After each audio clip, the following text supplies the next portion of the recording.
Ini adalah hari pertama latihan seluncur es. Dan langsung dinyatakan pelatih bahwa dia tidak bisa. Pengendalian tubuhnya sangat buruk, dan kakinya juga tidak cukup lurus. Bila ia lelaki, kami masih bisa mempertimbangkannya. Tapi ibunya berkata kepadanya, pelatih bilang kamu ada bakat. Mereka tidak tahu harus mengajarimu apa. Tapi aku sudah terjatuh. Terus kenapa?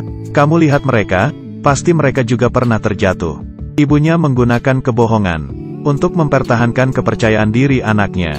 Dengan ini juga mengubah kehidupannya. Tapi ibunya tidak lama kemudian meninggal. Sang gadis tidak berdaya duduk di rumah sakit sambil menangis. Dia kehilangan satu-satunya keluarganya. Kemudian ia pun dibawa pulang oleh tantenya ke rumah. Di malam hari ia tidak tahu kenapa tidak bisa tidur. Kemudian ia pergi ke tempat latihan seluncur es.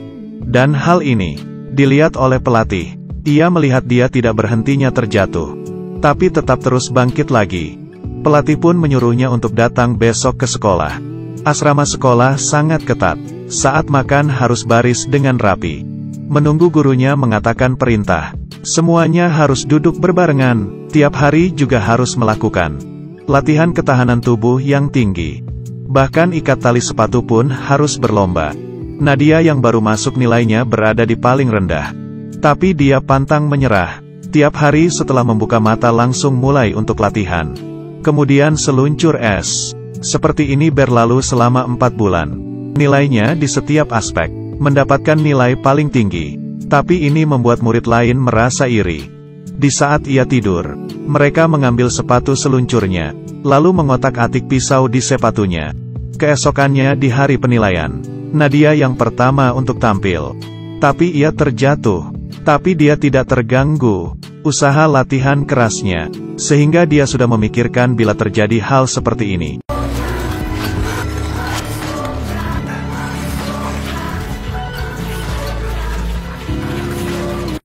Dia seperti peri di atas es, melewati penilaian dengan sempurna. Beberapa tahun kemudian, ia telah menjadi pemain skater papan atas. Tapi pasangannya masih berada di level bawahnya. Sehingga pelatih berkata, pasangan ini semua mengandalkan Nadia untuk mencapai kehormatan yang lebih tinggi. Pelatih menyarankan seorang pemain pria yang hebat. Nadia pergi untuk melamar. Tapi saat di sana, ia ditipu oleh pemain lain, membuatnya terjatuh. Tapi ini tidak mempengaruhi penampilannya. Dengan cepat ia menarik perhatian semua orang. Pemain pria melepaskan bajunya dan berjalan ke depan Nadia, ingin berseluncur bersamanya. Pertama kali dipasangkan, keduanya saling diam. Dengan begini Nadia pun terpilih. Sejak itu mereka mulai memenangkan perlombaan. Tiap perlombaan dan hubungannya membuat keduanya saling jatuh cinta. Mereka penuh percaya diri untuk memenangkan lomba dunia. Tapi di saat latihan terjadi kecelakaan. Pacarnya ingin terus mencoba teknik yang mereka tidak pernah lakukan.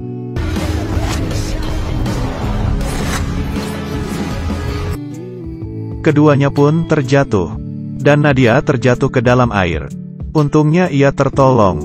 Sayangnya bagian bawah tubuhnya lumpuh. Dalam sekejap pacarnya mengganti pasangan dan memutuskan kontak dengannya. Pelatih membawanya kembali ke sekolah. Tapi Nadia frustasi. Dia kehilangan kedua kakinya. Hal paling berharga yang dimiliki seorang skater. Wanita ini datang untuk melerai. Tapi ia malah terpukul. Dia berdiri seakan-akan tidak terjadi apa-apa. Lalu berkata ke pelatih, bisakah kamu melarangnya berlomba untuk sementara waktu? 2 bulan. Ada hal lain yang ingin kuberikan kepadanya. Dia ternyata adalah Gorin. Dia menyuruh Gorin untuk membantu Nadia bangkit. Tapi keduanya baru bertemu sudah langsung berkelahi. Gorin tidak memedulikannya, dan langsung menariknya ke atas es. Di perjalanan pulang, kebetulan bertemu dengan pelatih. Mau ia mencari alasan apapun, pelatih tetap memberikannya perintah yang sudah tidak bisa diganggu-gugat. Dia suatu hari tidak bisa berjalan. Maka kamu suatu hari juga tidak bisa bermain hoki es. Ia yang tidak bisa apa-apa pun kembali lagi ke sana. Melihat Nadia yang sendirian berada di atas es. Dia pun tidak tega. Ia segera membawa Nadia pulang ke rumah. Bibinya yang kesal.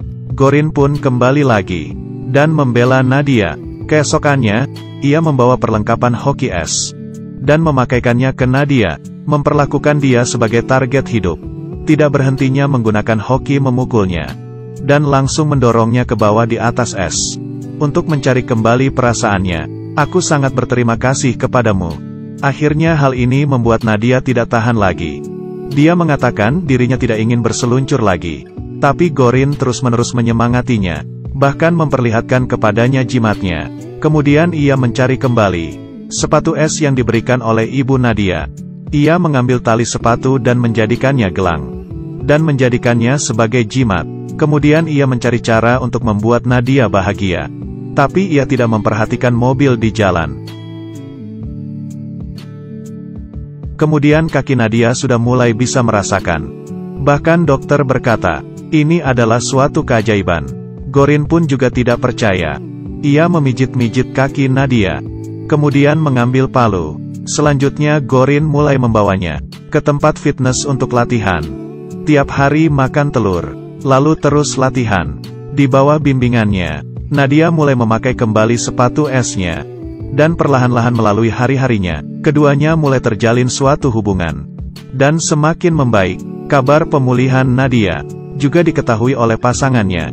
Demi mendapatkan emas di perlombaan, ia menemui Gorin, ingin menyuruhnya untuk mundur, dan ingin berbaikan dengan Nadia. Di waktu yang sama pelatih berkata kepadanya, bila ingin menang, ia harus bekerja sama dengannya. Tapi Nadia menolak, karena dia mengerti, yang benar-benar dia inginkan adalah kebahagiaan. Gorin langsung memukul si pria itu. Sangat keren. Ia kelihatannya tidak senang, karena dia juga tidak ingin menghalangi cita-cita Nadia. Ia sendirian berjalan di jalan, dan membayangkan hari-hari bahagia yang ia lewati bersama Nadia. Hal-hal naik dan turun, semuanya terbayang di ingatannya. Nadia sudah meneleponnya berkali-kali, tapi dia tidak mengangkatnya. Malam hari ia mabuk dan pulang ke rumah, lalu mengatakan ingin putus. Juga mengatakan dia hanya merasa kasihan kepadanya. Sang pria sebenarnya sedih. Ia tidak memberikan Nadia kesempatan untuk berbicara. Nadia pun mengembalikan jimat kepadanya, lalu sendirian di dalam kamar dan menangis. Untuk menghilangkan rasa sedihnya, ia mengikuti perlombaan untuk mengobatinya.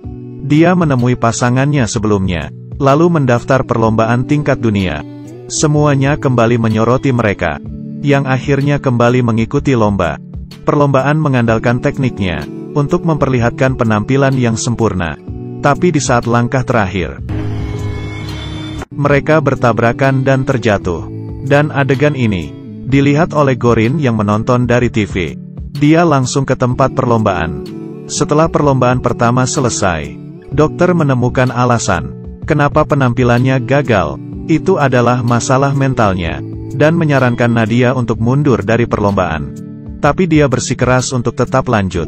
Pasangannya mengatakan bila seperti ini hanya akan mempermalukan mereka. Ia juga memarahinya, mengatakan dia gila. Setelah perlombaan dimulai, hanya penampilan solo dari Nadia. Pasangannya menolak untuk tampil. Gorin pun datang menemuinya, dan memintanya untuk mengikuti lomba. Lalu berikan jimatnya kepada Nadia. Tapi dia sebenarnya tidak ingin melakukannya. Sekarang Nadia sendirian menangis di atas pertunjukan. Dia tidak bisa apa-apa, dan menyuruh pria itu untuk melepas bajunya. Kemudian ia bersama pelatih datang ke atas pertunjukan untuk membantu Nadia. Pertama dia memakaikan kembali jimat kepada Nadia, lalu mengatakan isi hatinya. Semua penonton pun memberikan selamat. Keduanya akhirnya berbaikan dan bersiap untuk tampil.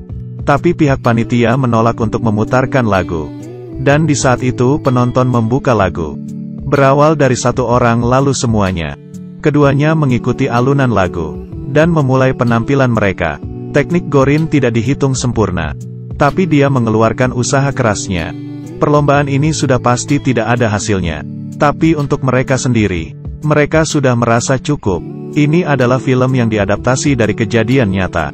Mereka membuat kita mengerti, hanya dengan pikiran di dalam hati, maka akan ada harapan. Bila ada niat, setiap usaha kita pasti akan melebihi dari yang kita